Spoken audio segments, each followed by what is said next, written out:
Pleasure of introducing Kaitlin Desselle for the session titled Taking Up Space, the Roots and Implications of Sizeism. Thank you. Hey, y'all. You hear me back there, Joe? Okay, good. Thanks for the playlist, by the way. That was great. Hey, everybody. Good to see you. Thank you for coming. Thank you for coming to a session that I know is not always comfortable to talk about. So congratulations for even showing up today to talk about this. This is Taking Up Space, the Roots and Implications of Sizeism. And I'm Kaitlin. I'm gonna show you a picture that's meaningful to me because it's accurate. I, in my life, am both fat and happy, and it took me a really long time to get to the place in my world where I could say the word fat without having that instant cringe that often a lot of us feel because we have been socialized to think of fat as a pejorative word, as something to be ashamed of. So what I'm here today to talk about is sizeism and fat phobia, mostly in the workplace, but we'll also explore some other contexts like, of course, healthcare and education, where these things show up. A little bit about me. I use she, her pronouns. I identify as a fat liberation activist, and I live in Georgia on a farm with my partner.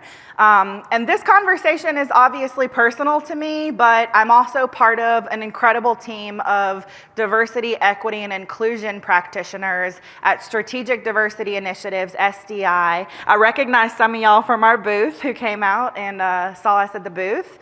And what my hope is for this conversation today is to give you some context and some history and some real data that will help you start conversations and mostly recognize, interrupt, and be accountable for bias and microaggressions, especially around body-based oppression like sizeism and fat phobia. But truly, as a DEI practitioner, I'll say this methodology or this formula is applicable in all spaces where communities need your allyship. So my hope is that you're leaving today with some practical tools to be able to go try on in your very next conversation of the day or your very next meeting where something happens like this. So for the sake of time, we only have an hour together. I'm gonna go ahead and get us started. Here's how I propose that we spend our time today. I'm going to start with defining sizeism and giving you a little bit of the social context around sizeism, fat phobia, and fat liberation, the way that I think of and define fat liberation. Then I want to look across some intersectionality of identities. I want to look at fat phobia and sizeism and its intersection with ableism. I want to look at sexism, and I want to look at racism as well, because we believe, as we likely you know, all of us are intersectional humans here with identities that are both privileged and marginalized, and I want to talk a little bit about today how some of these things compound one another. Then I want to do a reflection. My hope is that you'll talk, that you'll be part of this, so my friends Scott and Julie are going to pass around the microphone in case you would like to share a little bit about your own experiences. Where did you first get the messaging around fatness and body size? Where did it come from? How does it still show up for you today? How is it showing up for you, especially if you're a people leader or if you're a parent? What does that look like from a parenting perspective? And then we'll talk about anti-fat bias and healthcare, where obviously there's a lot of really scary data around the BMI and that size equals health, right? And so we'll talk about that and debunking that myth. We'll look at the workplace, where I'll show you some data, and I'll also give you some anecdotal stories about moments in my career where I have been passed up for a promotion or not invited to be part of a special project because my body size immediately reads as someone who is not disciplined or is not fit for a certain role, and how fatness sometimes communicates laziness or lack of discipline or lack of ability to control bottom line or expenses. And then we'll talk about education, because unfortunately these messages start at very early ages and follow us all the way up through our lifetimes. So we'll look at some statistics and data there. I want to end with a little reflection exercise inspired by Sonia Renee Taylor. That's a phenomenal resource if you haven't read yet. The Body is Not an Apology. I highly recommend it. And checking our biases, kind of asking ourselves some questions. How are we perpetuating these systems, or how are we interrupting them? And then I have a challenge for you, a next step, next stage. How do we go do something with what we just learned? So, all right, here we go. Let's define sizeism. So this is discrimination based on body size, and it's actually increased in our global society to the point where it's become an issue of social injustice. Yet I'll tell you, as a DEI practitioner, that we're not talking about fat phobia and sizeism enough, even in DEI spaces, but especially in the workplace. We're not paying attention to the ways that people who live in bigger bodies are being marginalized and experiencing lower levels of satisfaction across the workplace. So this affects the daily lives of countless individuals and families through inequities in employment, in healthcare, in education. It's evidenced in attitudes and policies and actions of governments, and of course the media. We'll talk about the profit-shame complex that exists in media. And studies suggest that this profound global diffusion of negative ideas of fatness is really kind of what's at play here. Because interestingly enough, when you look across social and personal identities, what we tend to see is that we criminalize Blackness, we infantilize disability, we hypersexualize and objectify female bodies and queer bodies, and we shame fatness. Fatness is something that's seen as within someone's control, and therefore it's morally derelict. It's actually your own fault, right? That's the narrative that's there.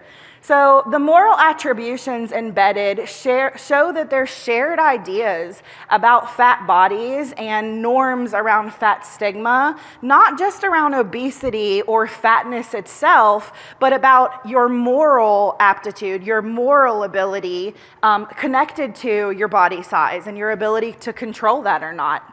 And we think of and depict body sizes as controllable. This is something that should be within your control. So fat people are not only seen as lacking, they're also seen as personally responsible for the very prejudices and the biases and discrimination that they endure, right?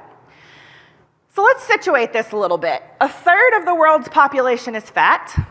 Yet fat people are discriminated against in all aspects of daily life, from employment to education, struggling to get everything from basic accommodations like a chair that's big enough to fit my body, to adequate and compassionate medical care. And inequalities and disenfranchisement across social experiences, poor public health outcomes, and unjust legislation are some of the systemic representations that we see of infusing this body shame into every sector of our lives. Interestingly, what I want to juxtapose for you is that fat liberation is not the same as body positivity. This body posi movement has been really trendy for a while now, and on the surface feels really good, but one of the things that those of us who identify as fat liberation activists will critique is that you don't actually have to love your body, the body that you're in, to take care of yourself and to demand the respect from the community and people around you that you deserve. In fact, there are plenty of folks who are in bodies that they don't align or identify with necessarily, and they still deserve that compassion and that human right and civil right. So body positivity really kind of aligns itself with this toxic positivity movement in a way that differs from fat liberation activists. Fat liberation activation is more radical. It centers fatness at its core, and it centers the narratives of fat people, making sure that fat individuals are the ones getting to say, here's my experience, and actually here's what would be best for me. Here's what I need to be able to fully thrive in this organization or in this part of society. Body positivity, as we said, can come across as superficial, perpetuates a self-love narrative that's focusing on happy ending, transformation. And I love this quote down here because it really hits home for me. Fat is a feminist issue. Fat is also a queer issue. It is a racialized issue. Fat is an issue of class. It is an issue across socioeconomic status, because fatness is actually inseparable from all other intersections of identities. And so we're gonna look at that. We're gonna look at some of the intersections of these things. Let's take a look at social implications. Relationships with our bodies, in a lot of cases, are inheritances. We inherit social, political, and economic ideals about our bodies, and we live in a system that is constantly either affirming or denouncing what is valuable, what is pleasurable, what is sought after, what's appropriate. And so what we're seeing is this constant communication of what's valid and what's acceptable and what's not. We've not always, however, interestingly enough, in our societal history, seen fat bodies as less valuable. In fact, historically, larger bodies have oftentimes been seen not as markers of laziness or ill health, but in pre-industrial economies, so before modernization of medicine and mass media, for that matter, we approached fatness very differently. We looked at this as markers of affluence and of ease, right? Fatness was actually an indicator of wellness and wealth and something to be aspired to, aristocracy actually, across a lot of cultures. But media, advertising, and our economic structure of global capitalism has fueled what we call the body shame profit complex. So this is essentially that society gets to say, this is what your body should look like, and if it doesn't, shame on you, and here's a product that you can buy to help you get closer to looking like that, right? So that's the cycle that we've all been conditioned by, and that's why even the word fat, saying fatness, makes a lot of us uncomfortable, feels a little cringeworthy to a lot of us. Economic systems do shape how we see our bodies and inform what we're compelled to buy based on this reflection. Consider for a second, though, that the female body type, for example, is portrayed in advertising as ideal. That body type is actually possessed by less than 5% of women in America. So it's really quite a far reach from the reality, yet it's the thing that we think of as ideal and that we're aspiring to, and it drives us to make consumer decisions and how we treat one another, especially in the workplace, based on that ideal that we've been taught and conditioned by. News media describes obesity as an epidemic, as something that is preventable, as an evil that causes a range of social ills, and is the demise of the American economy in a competitive global market, a crisis in the U.S. healthcare system, and compromised national security stemming from the lack of potentially fit soldiers to serve in the armed forces, which is a really interesting research article if you are a researcher like me and want to find more about those intersections of specific contexts. The phobia about fatness and this preference for thinness principally has not always been about health.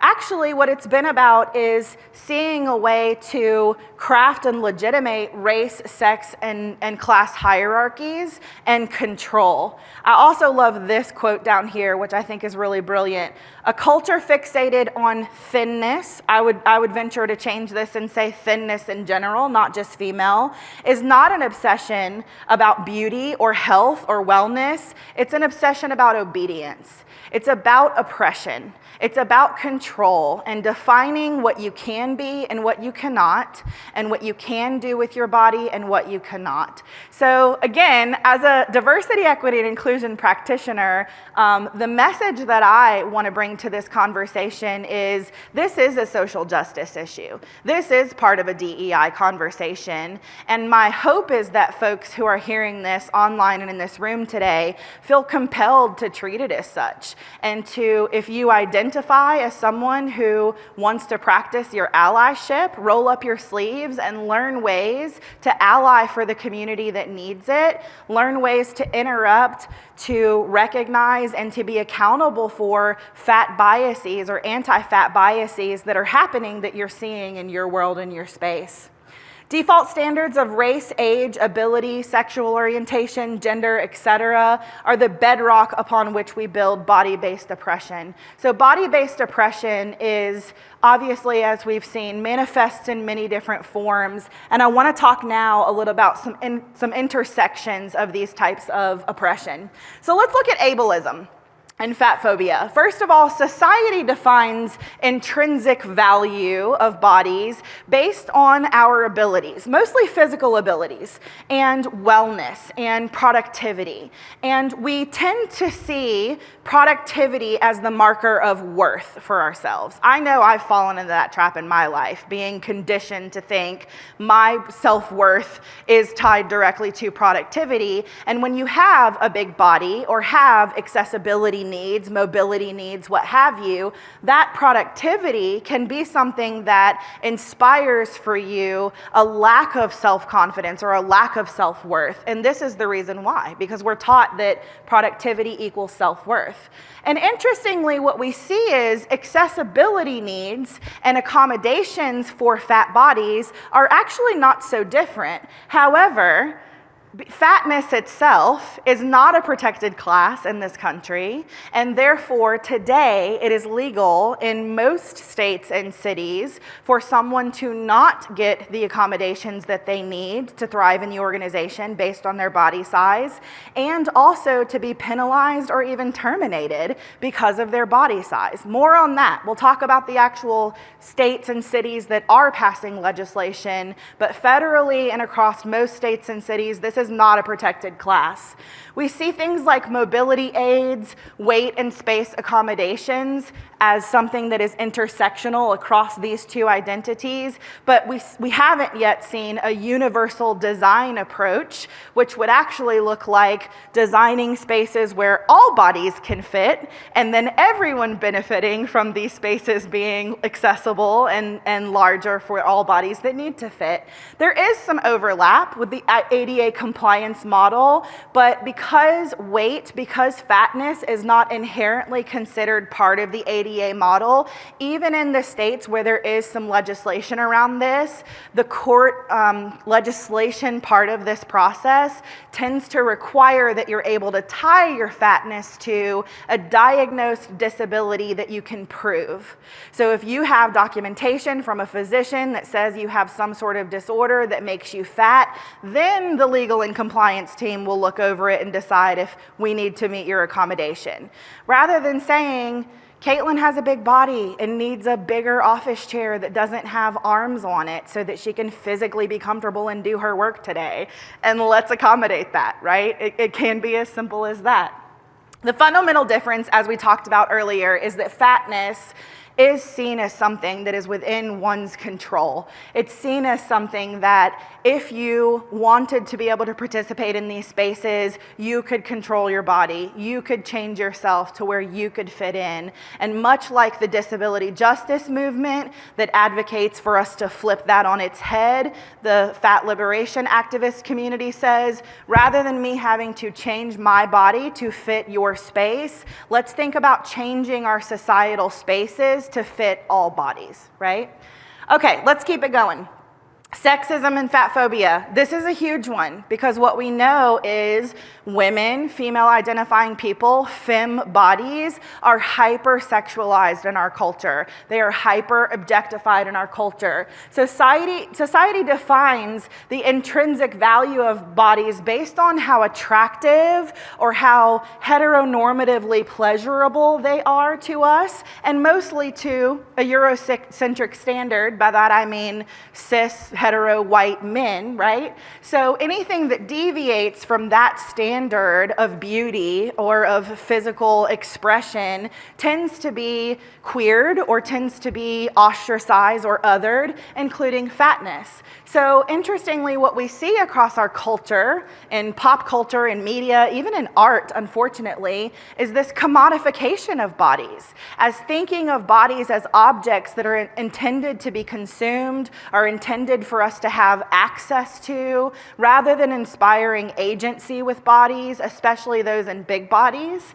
And the hypersexualization about female thinness and petiteness, and here's one that I like to talk about a lot, how often have we heard that it's okay to be big, but only in some places, right? You can be big in certain places on your body, but not in all places. There are places on the body where it's okay to be big, but not in others, right? So we're getting this conditioning of exactly what the body should look like and should express like.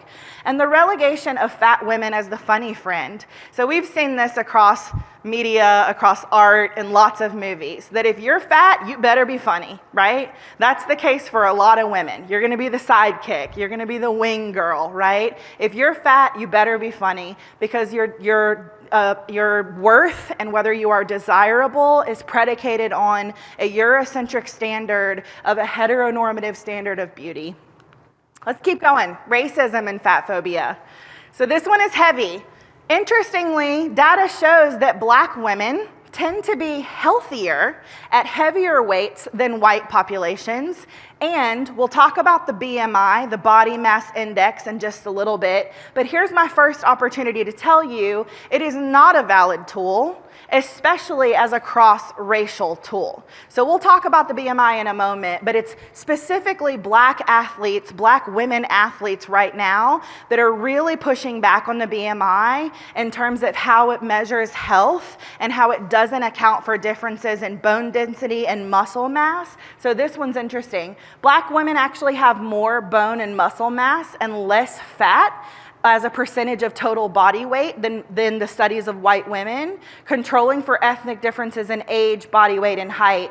And we also want to talk here a little bit about these intersections of oppression. So the historical implications of large Black women seen only as valuable if they are caretakers, if they are domestic workers, cooks, etc. Consider the very harmful stereotype of the mammy, right? The fat Black woman who's got this stereotype has its roots in enslaved African women who were forced to nurse and caretake white children and white babies. So this is a concept that we see over and over, and we're conditioned to think of this not as an individual with its own agency, her own agency over her body, or to be valued in ways other than as a domestic worker or a caretaker, right? Evidence indicates that access to leisure time, nutritional knowledge, high quality, affordable food, safe pedestrian-friendly neighborhoods, gym memberships for that matter, all things that can impact wellness and, yes, body size, are themselves structured by race, class, and other factors. So there's a little bit here of perpetuating a system, right, of saying, here's the resources that could help you be healthy or a different body size, if that was your desire, but those are resources that we're reserving, much like redlining and other examples, for a very specific sector of individuals based on race, based on class, and on gender as well. All right, so I want to do a check-in. How are we doing on time? I would love to hear from y'all if you are interested in participating. What are some of the messages that you've received about body size, fatness, and the space that you take up? Where did these messages come from in your life? Think back. The earliest messages that you got about your body or about fatness and taking up space, and how do those things impact you today, either in your workspace or in your personal spaces? I love to hear from parents because I think it's really an interesting moment for parents to also be talking about how do we break cycles and have conversations with our children around body and body-based oppression. So I'd love to take a couple if anybody wants to yeah, thank you, right over here. I see some hands. Thank you, Scott. Oh, sorry, we're bringing you the microphone because we've got some folks online. We want to make sure they can hear you. Thank you. You're not lovable. That was a message that came from many men in my life. And it sucks. That's kind of how it's impacted me. But for my daughter, who's younger, she's 6, she'll kind of say something about my body, and I just tell her that everybody's different. Yeah. Thank you. Thank you for sharing. Powerful. I see some more hands behind you and a couple in front of you. Yeah. Thank you. So for me, the fatness has always been something that was like the absolute worst thing that could ever happen to you. My dad used to make comments about like women that were bigger and in like a derogatory way and make comments like, you can never do that. I'd only get a Diet Coke, like if we were out with family, like never given like an actual soda. Yeah. And what that did for me is at 13, I believe I was on my first diet and still in 00 jeans, but so concerned about what could happen if I got big. Yeah. Thank you. Thank you so much for sharing your story. Yeah, we've got time for a couple more. Thank you. I have so many I could share, but one in particular that I still talk about with my therapist is my two best friends when I was a kid told me that I should be anorexic or bulimic because I was too fat, which is so unhealthy for a kid to hear. And it still hurts me to this day, and like I still think about it often, and Yeah. hard to Thank recover you. from, but Thank you working for on it. sharing. Yeah. I'm hearing, and I think you all too, in your own experiences, can identify there's some trauma here. There's some perpetuation of trauma narratives that stay with us. Yeah. Thank you. In the back. Thanks, Scott. I remember years and years ago, probably when I was more formative in my career, reading an article about how much less likely fat people were to be hired when they did an in-person interview. And I think it just made me realize how much more and harder I would have to work to prove my value. So when you talk about like the productivity kind of conundrum, Yeah. I mean, that's me to a T. Like, how much harder can I work? How much more can I do? How much more can I prove myself? So work-life balance is Yes, Struggle. I hear that message. Absolutely. Up here in the front, and then we'll try to move on. Yeah. Thank you. Thanks for sharing, y'all. Hello. So this is a weird one, and I'm very conscious of the fact that as a cis man responding to this, that my experience is different. Thank you. So my start was in comedy, and the first guy who gave me professional work said, "Man, you're great. You're going to be my dancing fat guy." And so I had this kind of reverse thing of being kind of valued for it for way after being shamed by my parents for a long time. Yeah. But there was also this kind of dehumanization around it. Yeah. Like, oh, that's the thing about you I want. Yes. You know? And so, and now it still affects me with a little bit of anxiety around as I work on changing my body of like, oh, that's the thing that some people liked about me. Yeah. So it's still weird. Yeah, thank you. Thanks for sharing. You know, you remind me, thank you for sharing that. Thank all of y'all. I know it's vulnerable to talk about this, so thank you for being willing. Recently, I was reading a book, and I had a revelation that I disclosed to my partner and my mother, which is I have, for as long as I can remember, been like really extroverted and been attracted to like really loud lipstick and like fun, funky colors. And it is very much so now in my journey who I am, and I wear it all with pride. But what I realized is in the early days, it was a masking and deflection tactic. It was a way for me to make sure the first thing you see about me is not my fatness. It was a way for me to distract you and send you to anywhere else to see me as anything else other than the fat girl, right? And that, thank you for sharing, because that's really vulnerable to be in that space. And I, fortunately now, in my later years of life, have wrestled a lot with that and embrace all parts of myself and wear it as a badge of pride. I actually, like a lot of fat people, have no desire in losing weight or making my body smaller or different. So I appreciate that, because that's a really, comedy especially is a place where we see a lot of fat phobia, a lot of, it's just really easy content to poke fun at, right? Yeah. Awesome. Thanks for sharing, y'all. Well, thanks for teeing me up, too, to where we're going next, which is the spaces where we've experienced this stuff. So let's start with healthcare, because this one is just all too easy for us to see all of the examples and manifestations of fat shaming. So medical fat shaming. This can cause patients to delay healthcare and seeking or avoiding interactions with their providers. Some very interesting studies. I'll give you some data here to take home. Almost 70% of fat patients report having been stigmatized by their doctors, and 52% experienced bias on more than one occasion. In a survey of almost 2,500 fat people, more than 2 out of 3 were stigmatized by their doctors. And in another study, almost 70% of women reported a delay in seeking their medical care because of their weight. And 85% reported that weight was a barrier to them receiving appropriate health care throughout their lives. Not surprisingly, this avoidance and mistreatment is common, mostly for women, but also true for other genders as well. And we see this actually a lot more common for Black women specifically than for white women. So not being believed about symptoms that are happening or going to the doctor and everything coming back to your BMI. If you just lost the weight, you wouldn't have this, you wouldn't have that. Leads to a significant number of misdiagnoses, of lack of diagnoses, and inadequate care.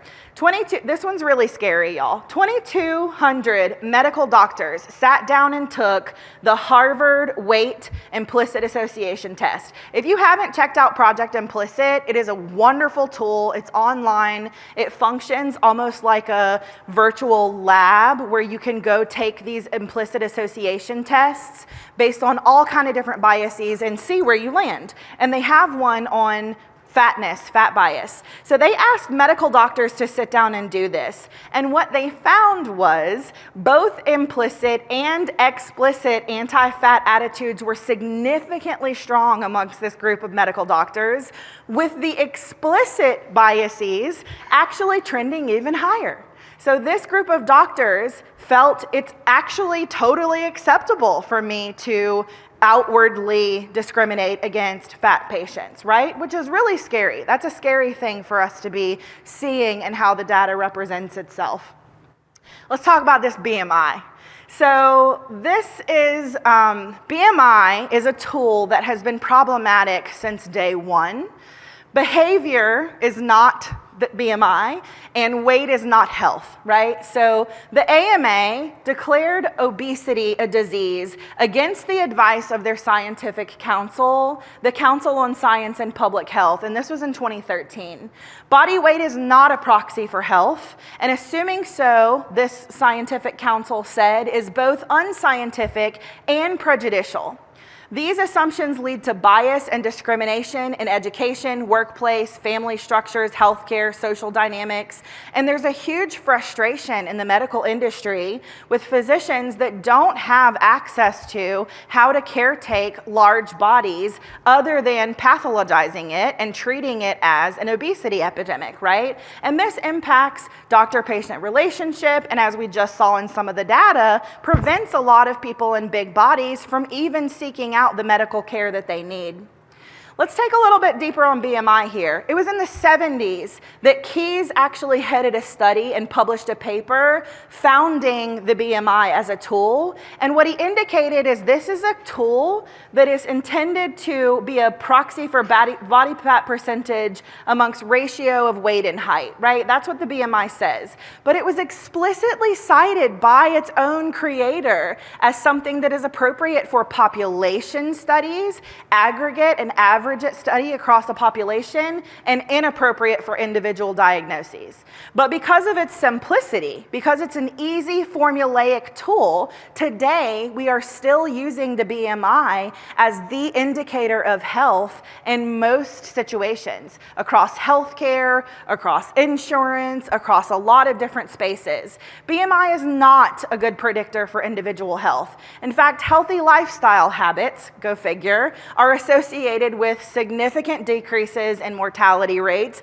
regardless of baseline BMI, regardless of weight, right? So BMI is, for the first time, I think, in a long time, really being debunked, especially by organizations like Health at Every Size. Anybody heard of this one? Health at Every Size? Yeah. This is a movement that is essentially helping physicians and those in the medical care industry affirm a holistic definition of health. So this is not characterized. This is another intersection with disability justice. Health is actually not characterized as the absence of a physical or mental illness or limitation or disease. Rather, health is a continuum that varies with time and circumstance for every individual. So here comes the agency and the equity and really centering it with the individual. A belief in one standard of health achievable for all bodies anchors a systemic oppression of ableism, and it reinforces notions that people with illnesses or disabilities or in big bodies have defective bodies rather than different bodies, right? Pursuing health is neither a moral imperative, nor is it an individual obligation, and health status should never be used to judge, oppress, or determine the value of individual. These are some of the core tenets of the Health at Every Size movement, which promotes health equity and supports ending weight discrimination. I won't belabor this for you, but I did want to show you, this is Health at Every Size principles. And what you can see here is a pretty radical shift from what we typically experience when we visit a physician. So what they're really asking for here is to divest from some of the ways that we have traditionally thought of health and individualize this conversation, treating health as a continuum that can be different for each individual across their social and personal identities, and of course across their body size and weight. All right, so let's look at sizeism in the workplace. Thank you to my friend in the back who shared a little bit of her journey around this, because this is one that inspired me to put this together, actually. The ways that I personally have seen weight bias show up in workplaces, and how we as a society think of people in big bodies as having a lack of ambition or a lack of discipline or a lack of fitness for a particular role, especially in leadership. So weight discrimination is visible in employment settings and perpetuates these inequities for fat employees. Fat people can be terminated and suspended because of their weight despite good performance, and both women and men who are considered obese experience lower wages compared to their normative weight counterparts. Fat women, in fact, in this study in 2011 were showed to be paid almost 15% less than their normative weight counterparts. And women considered obese earned $5.25 less per hour than women considered normal weight in a Vanderbilt University study in 2014. So the implications are there. They're serious. 45% of a group of 1,000 employers polled in the UK, unfortunately not just an issue for us here in the US, admitted that they were less inclined to recruit at the interview stage if the applicant was obese. And this is the reason why. Consistently, studies show us fat individuals or obese individuals are viewed as less competent, less productive, industrious, organized, decisive, conscientious, ambitious than non-obese or thin individuals. They're also seen as less likely to take initiative or to persevere at work, more mentally lazy, and lacking in self-discipline. So this is the stigma that exists there in the workplace, and that is perpetuated when we see in hiring, in promoting, in development, decisions being made on behalf of bodies without centering their agency and seeing them holistically as individuals, right? Let's look at education. Negative attitudes start in preschool. So this study showed that it progresses through an individual's education. In elementary school, someone here mentioned thank you so much for sharing your story. Listen to this. The likelihood of being bullied is 63% higher for obese children than non-overweight peers. And 28% of teachers in one study said becoming obese was the worst thing they could think about happening to their student. on a list of things that your student could become or could happen to them, getting fat was the worst thing that 30% of teachers said could happen to them. 1 in 3 children has experienced weight bias from their teachers. And when we control for income and grades, parents actually provide less college support for their overweight children than for their thin children. So this happens in our households. This implicit or unexamined bias that we have is something that is perpetuated even in our households. Higher BMI significantly predicted fewer post-interview offers of admission into graduate programs. So the data is there. I'm hoping this drives home for you. There are a lot of studies showing that this happens at every level of organizations, education, and the healthcare system. And the opportunity for us is to talk about what to do about it. So let's talk about some progress with a question mark. In 2023, New York City actually passed an ordinance that bans employment discrimination on the basis of a person's height and weight. In the United States, Michigan and 6 other cities have laws protecting individuals against weight discrimination. Otherwise, it is completely legal across states and cities and not protected at the federal level for someone to be fired or demoted for their body weight or size.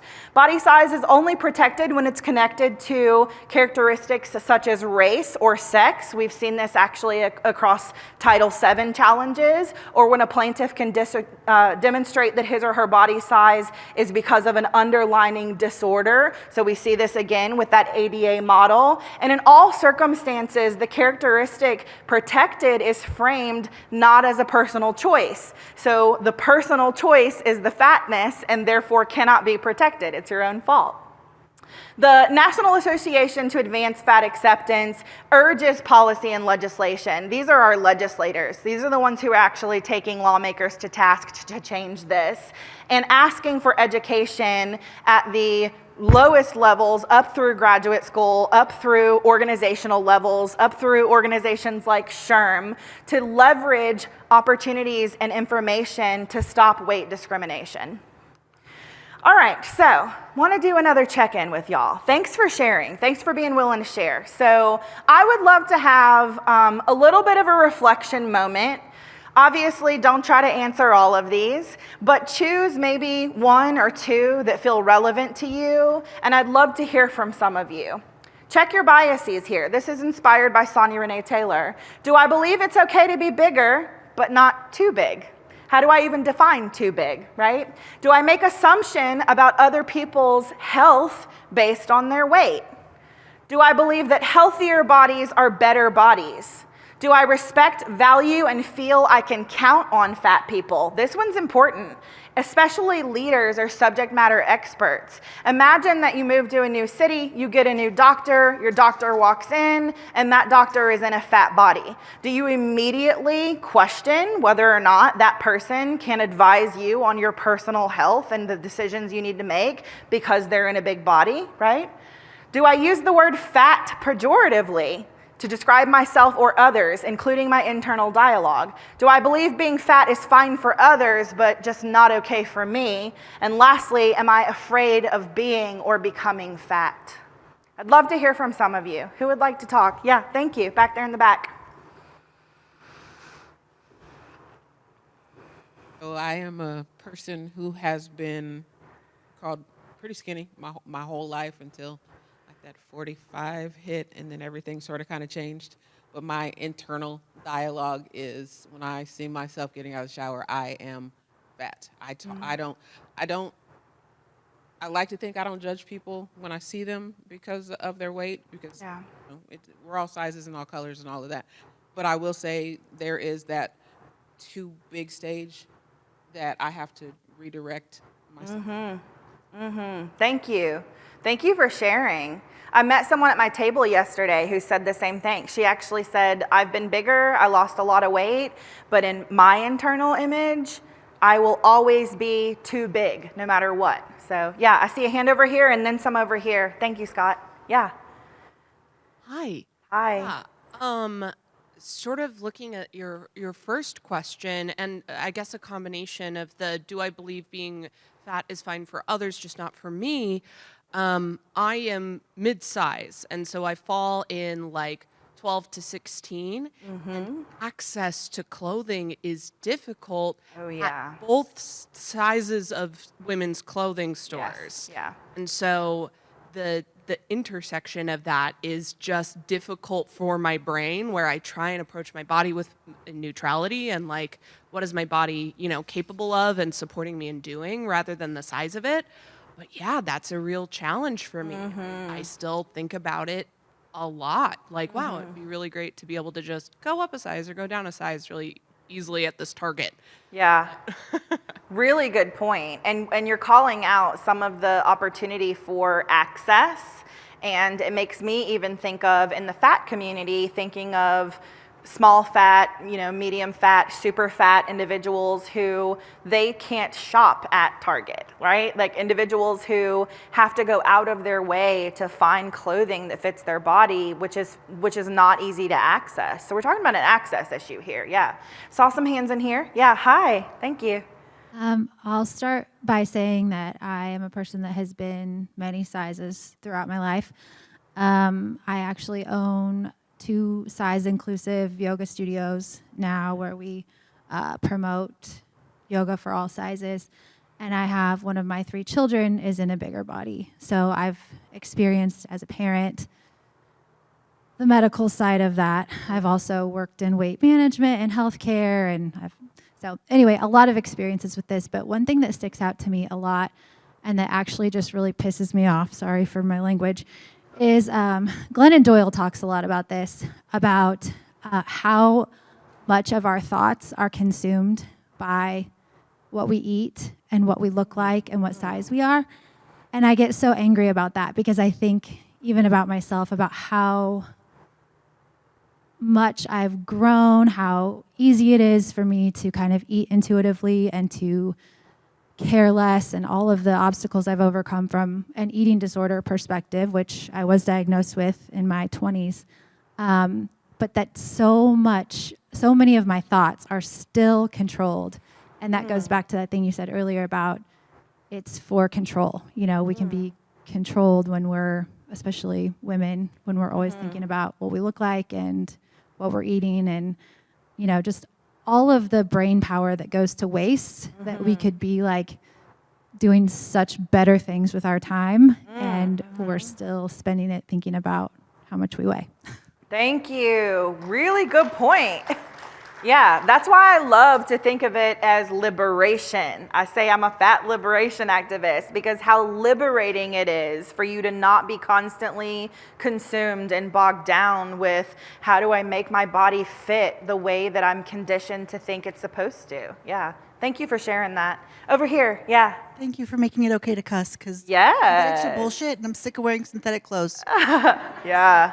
I grew up being the scrawny kid. Like my sister was the Amazonian warrior-looking person, and I was just this scrawny little toothpick with a big head. And then I grew into my head. And my first husband told me that I was false advertisement, so that was kind of bullshit. But I see my bigger people as being my, I don't have to look at you and wonder if you know. You just know. And I know I can count on you for, being a trusted place to go. So that's sort of my own bias. So Thank you. positive bias. Yeah. Thank you. Thanks for sharing. Somebody up here? Yeah. Thank you. So first, I want to say thank you for having this discussion, because it's not an easy thing to talk about. As someone who's been in a larger body and a smaller body, and I was treated exponentially better when I was 50 pounds lighter than I am right now, I can confidently say that I feel that it's fine for everyone to live in the body that they live in, but I'm my own worst critic, right?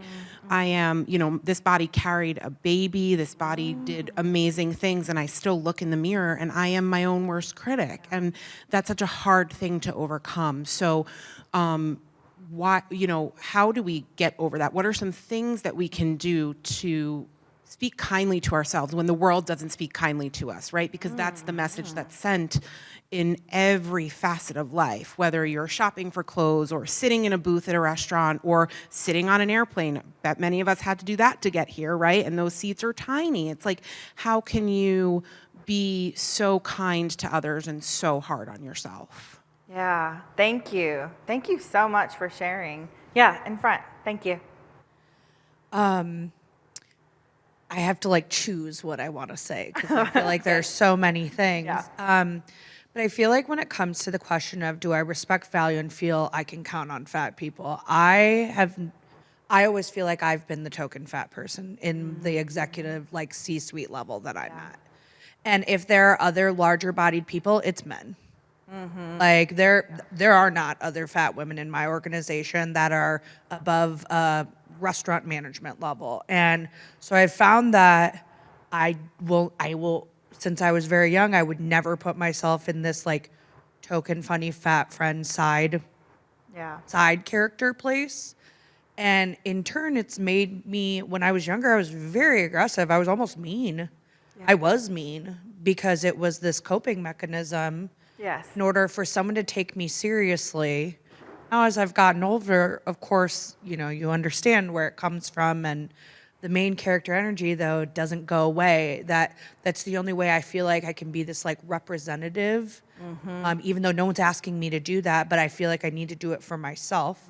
I don't know if any of you guys have ever had like straight-bodied friends who then have gained weight like later in life, and I have found that like my best friend gained weight after college, and she very quickly was able to hold on to this fat positivity, identified herself as fat, and then would call me fat as well. And I never refer to myself as fat out loud until I'm in a room where I'm like, okay, like I can do this. My internal dialogue will still, it will still never go there. And I want to get to that place so I can be a better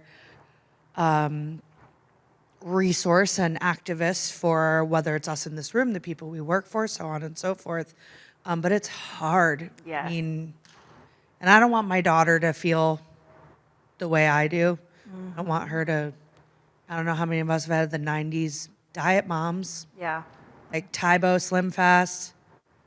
Don't get us started on the Ozempic conversation. Yeah. But anyways. Thank you for bringing that up because we're seeing a bit of a resurgence right now, and we're seeing something that we haven't in a couple of decades.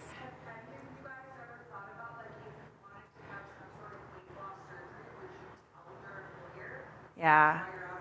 Yeah. Great question. Great question. Would you be honest with your employer if that's why you needed to take some time off? Yeah, great question. Yeah, let's go. Okay. Coming around with the microphone. Yeah, thank you. Thank you so much, Scott. Well, I have had weight loss surgery. I used to be in a really big body, and this is where I am right now. And I did tell my employer, but literally like the week before I had my surgery. And this is where I am now. I'm in here trying not to cry tears right now because everything that everyone is saying is something that I felt, it's something that I've been through, it's something that I've experienced. And I'm a fat sister, I'm a fat mom, I'm a fat, like all the things. My daughter is just like me. And for me, I try my best not to put my personal thoughts on her. She spends so much time helping me. She's like very, I guess a fat, what do you call it? Fat liberation activist. The fat liberator. She's Yes, like, she this is who is. I am. This is my body. She's 13. Yeah. She's a queen. I love that little girl. The other day I put on a dress and I was like, oh, I need to put like a shaper on. She was like, you've lost 140 pounds, mommy. You look fine. Yes. So she is like, she has the power already. So I'm learning from her how to love me. Yes. Thank you for sharing. Thank you all so much for sharing. Yeah, let's do one more. There's time. We have time for one more right here. Thank you. Thank you for sharing. Thanks, Kaitlin. Something I was reading the question: do I respect, value, and feel I can count on fat people? I feel like that's a very loaded question, right? Because I feel like in my personal life, right, I have a family that is, they suffer from a lot of health conditions, and so most of my family is obese and overweight, and for the longest time as a little kid, I could always remember it was like my family would be like, whatever's on the table, that's what you're gonna eat, right? And so like you didn't always have choices for like healthy foods, right? Or for society puts a lot of pressure on us to be like healthy and to be fit, and like that is what like you see every day. Like you shouldn't, if you're fat, like you shouldn't exist. Like that's the pressure. So to that question, it makes me think in my head like, how can I also trust my family, right, or other individuals that we look alike, that have told me for much of my life, right, you're fat, you shouldn't be fat.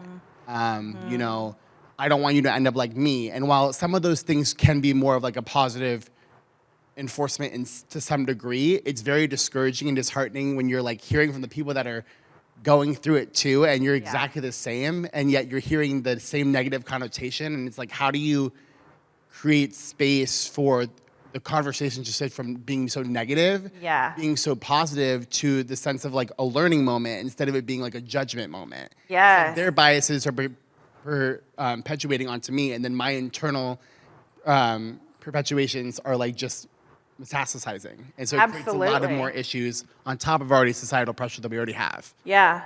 Thank you so much for sharing. And you bring up a really good point, which is we've talked about this in the workplace and like making it a DEI, social justice. How do we wrestle with it? How do we ally around it?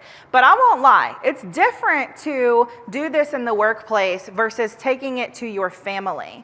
Like my partner's 90-year-old Nana said to me recently, "You look thin. Have you lost weight?" And I really had to weigh in that moment whether I was about to school my partner's 90-year-old Nana on a microaggression. And like, right? I really had to think about it.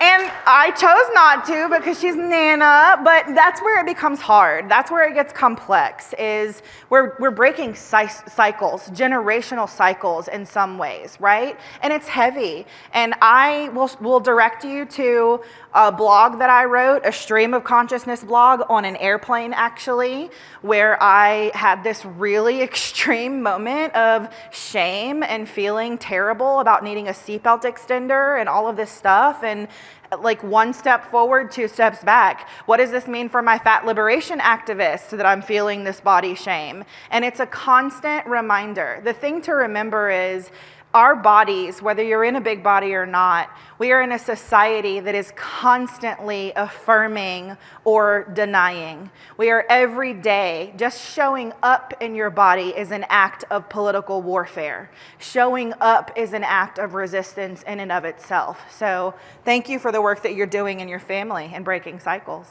Yeah. This has been so great. I'm so happy to hear from y'all. Okay. Let's talk about next steps, because I want to give you something tangible to take away here. I want to inspire you to think about how we can interrupt fat bias and combat body shame in the spaces that we participate in. So this is your homework. Go home with, what am I going to do about this? How can we hold ourselves and the organizations that we work for and that we're a part of accountable for allyship to people in big bodies? And what's one thing you can stop doing or start doing today in the name of allyship with the fat community? I also want to touch upon this QR code. You likely see in front of you or around you some flyers about the work that we do at Strategic Diversity Initiatives. If you want to scan this QR code, it'll give you a couple of things. This PowerPoint presentation that I'm using that has a lot of really great data in it to keep in your pocket for when you need to have this conversation, as well as some resource guides that we utilize. But it'll also give you an opportunity to give me your info and enter to win a free DEI workshop customized to your team. So I'm so appreciative of the level of engagement and you telling your stories and showing up here, because fatness and talking about fatness is something we've been conditioned not to do and not to be. So thank you for showing up and being willing to do this. I appreciate you so much. Thank you for being here.